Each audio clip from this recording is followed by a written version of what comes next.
I think something that really seems to be different this time, and that difference is trumpeted, is talk of it being an evidence-based approach. I suppose that first question then is, why on earth wasn't it based on evidence before this?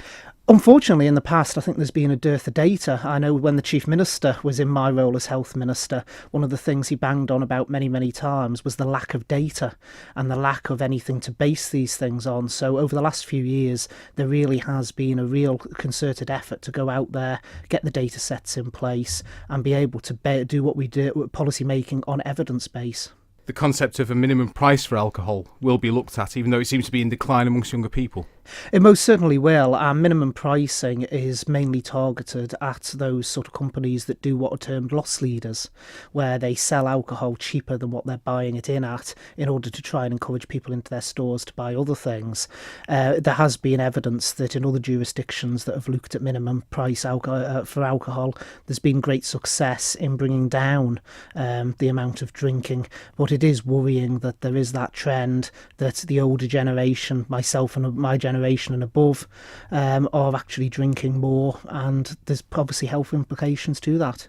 That's cultural though, isn't it? And a cultural change takes time, and it's invariably not just price related things that can force that change. So what else would be done? Well, it's about education. It's obviously, minimum price is just one of the weapons within the arsenal. There's lots of other things that need to be used as well.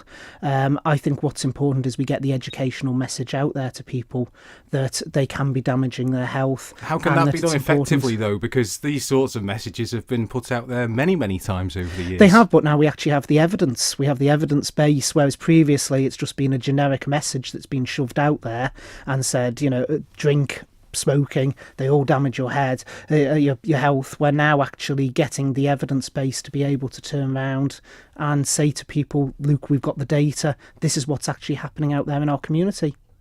Another area within this, which I think has sparked quite a bit of interest, is talk of both looking at the possibility of cannabis for medical use and also cannabis decriminalisation. Again, would anything to do with this be evidence-based, and where would you be getting that evidence from?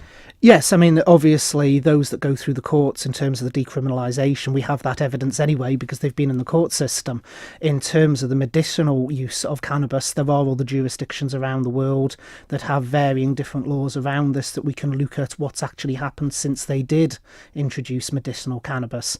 One of the things I do want to emphasise, though, is when we talk about decriminalising small amounts of possession, that's not the same as legalising it. They're two very, very different things. But we do all know of these stories of people that are going through the court system with small amounts, and let's be honest, it's costing more to put them through the court system than the fine that's at the end. There's other ways to deal with that, and one of the things I'm very keen on is I don't think we should be criminalising effectively a generation. Well, decriminalisation of all drugs in Portugal seems to have been a spectacular success, and this is the model which is held up time after time after time. Is that something that's been looked at? Well, I think that's something that needs to be very closely looked at. There's mixed messages there of whether it has been a spectacular success or not. I think you've got to look at the overall outcomes at the end of this. But one of the things I do want to make absolutely clear is the work streams that are being looked at on medicinal cannabis and decriminalisation for small amounts. Is there a sort of timescale for this yet, for this strategy, when you would be looking to get it brought in by? Well, I think what's important is that there's various work streams. It's quite a wide-ranging document, as you'll know from having read it, Ed. It's very, very important that we do everything correctly and we take our time. I'm not someone who's going to rush things. That we now have to get implementation plans in place and start progressing. But certainly I'd like to see parts of the strategy moving forward within the next 12 months.